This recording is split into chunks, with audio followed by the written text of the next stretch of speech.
Welcome to VSN news. మీకు నేను శారీ చూపిస్తున్నాను కదండి. ఇది కాటన్ శారీ అండి.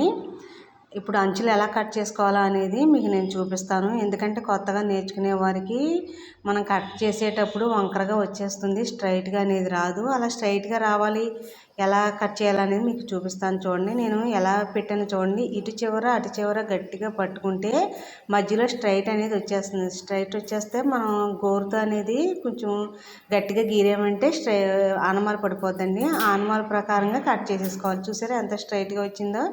ఇప్పుడు రెండవ పక్క కూడా అదే విధంగా కట్ చేసేసుకోవాలండి. కాటన్ శారీ కాబట్టి ఆనమాలు చాలా ఈజీగా పడిపోతుంది. ఆ విధంగా కట్ చేసేసుకోవాలండి. చూడండి, చాలా ఈజీగా కట్ చేసుకోవచ్చు. ఎందుకంటే కొత్తగా నేర్చుకునే వారికి తెలియదు అని చెప్పేసి నేను చెప్తున్నానండి. అదేవిధంగా చూడండి, శారీ మనకు ఫాల్స్ ఎటువైపు వేయాలా అనేది చాలామంది కొత్తగా నేర్చుకునే వారికి తెలియదు.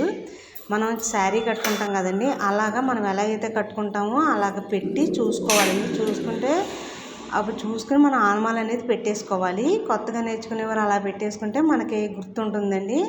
అలా పెట్టేసుకుని చూసుకోండి. లేదు అంటే మనం తడబడతామండి. కొత్తగా నేర్చుకునేవారు ఎటు వేయాలా అనేది తడబడతారు. ఆ విధంగా చూసుకోండి. ఇప్పుడు చూడండి, ఫాల్స్ చీర అంచులు అనేది కుడుతున్నాను నేను. కాటన్ శారీకి నేనైతే కొంచెం పెద్దగానే కుడతానండి. కొంతమంది సన్నగా కుట్టుకుంటారు, కొంతమంది పెద్దగా కుట్టుకుంటారు. నేనైతే కొంచెం వెడల్పు పెట్టి కుడుతున్నాను. ఈ వెడల్పు పెట్టి కుట్టుకుంటే ఏంటంటే మనకి దగ్గరికి ముడత అనేది రాకుండా ఉంటుందండి కాటన్ శారీ. అందుకని చెప్పేసి కొంచెం వెడల్పుగా పెట్టి కుడుతున్నాను నేను. మనకి కాటన్ శారీకి ఒక్కొక్కసారి చివర్లా క్రాస్గా ఉంటుందండి. క్రాస్ ఉంది కదా అని మీరు ఈ క్లాత్ అంతా కట్ చేయకండి. ఎందుకంటే కాటన్ శారీ ఉతికేటప్పుడు కూడా సాగుద్ది. సాగినప్పుడు మనకు స్ట్రైట్ వచ్చేస్తుంది. అలా క్రాస్గా ఉన్నా మీరు కుట్టు అనేది వేసేసుకోండి. చీర అంచుకి క్రాస్గా ఉందని చెప్పేసి కట్ చేయకండి, లేదంటే శారీ చిన్నదైపోతుంది అలా కట్ చేసుకుంటూ వెళ్ళిపోతే. చూడండి, నాకు దీనికి కొంచెం క్రాస్ వచ్చింది. నేను ఎలా వేస్తున్నాను చూడండి. కొంచెం లైట్గా లాగిపెట్టి మరీ సాగ తీయకుండా అలాగా కుట్టు వేసేసుకుంటే సరిపోతుందండి. అలా వేసుకోండి. చీరకి ఫాల్స్ ఎలా వేయాలనేది ఇప్పుడు మీకు చూపిస్తాను. చీర ఫాల్ కోసం మనం చూసుకుంటాం కదండి. చూసుకున్న తర్వాత ఎటువైపు వేయాలా అనేది చూసుకున్న తర్వాత కొంచెం గ్యాప్ అనేది వదిలేసుకోవాలండి. చూడండి, నేను ఎంత గ్యాప్ వదిలేను అనేది మీరు చూసుకోండి. ఏ సిల్క్ శారీకైనా దేనికైనా సరే అదే గ్యాప్లో వదులుకోవాలండి. వదులుకొని ఈ విధంగా మనం స్ట్రైట్గా రెండు పక్కల కూడా కింద చీర అంచు పై అంచు సమానంగా రావాలండి.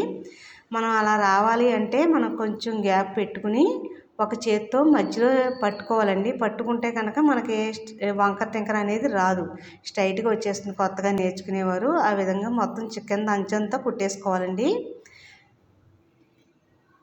చాలా ఈజీ అండి. కాకపోతే కొత్తగా నేర్చుకునే వారికి కొంచెం టెన్షన్ పడతారు, ఎటువైపు వేయాలనేది కన్ఫ్యూజ్ అవుతారు.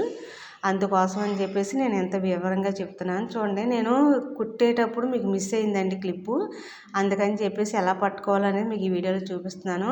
మనం పైన అంచు కుట్టేటప్పుడు స్ట్రైట్గా రావాలి అంటే నేను ఇప్పుడు ఎలా చూపించానో ఆ విధంగా పట్టుకుని మనం ఈ విధంగా కుట్టు వేసుకుంటే మనకు స్ట్రైట్ అనేది వచ్చేస్తుంది. మనం ఎప్పుడైనా సరే ఫాల్స్ వేసేటప్పుడు పైన ఫాల్స్ వేస్తాం కదండి, కుట్టు పైన కుట్టు వేసేటప్పుడు చీర అనేది స్ట్రైట్గా రావాలి. మన స్ట్రైట్గా వచ్చింది అంటే మనకి వంపులు కట్ట ఏమీ రావండి. లాగి పెట్టినట్టు ఏమీ రాకుండా స్ట్రైట్గా వచ్చేస్తుంది. శారీ అనేది స్ట్రైట్గా ఉండాలని మనం కుట్టి వేసేటప్పుడు చీర అనేది స్ట్రైట్గా ఉండేటట్టుగా చూసుకుని మనం కుట్టు వేసుకోవాలండి. మనం చీర కింద నుంచి పైనుంచి కిందకు వచ్చేటప్పుడు మనం కిందకి వెళ్ళిపోతూ ఉండాలండి చీర. అలా వెళ్ళిపోతూ ఉంటే చివరికి వచ్చేసరికి ఇలా చేతితో గట్టిగా పట్టుకుని వేసుకుంటే వంకర అనేది రాదు. చాలా ఈజీ అండి. ఇలా వేసుకోండి కొత్తగా నేర్చుకునేవారు. చూడండి, స్ట్రైట్గా చక్కగా ఎంత నీట్గా వచ్చిందో చూడండి. పైకి అసలు ఫాల్ అనేది కనిపించట్లేదు. మీకు మళ్ళీ సిల్క్ శారీ కుట్టేటప్పుడు కూడా మీకు చూపిస్తానండి, వివరంగా మరీ చూపిస్తాను. చూడండి, స్ట్రైట్గా వచ్చేసింది కుట్టు. ఈ విధంగా సులువుగా చాలా ఈజీగా వేసుకోవచ్చండి ఫాల్స్ అనేది. నా వీడియో నచ్చినట్లయితే ప్లీజ్ సబ్స్క్రైబ్ చేసుకోండి. Thank you.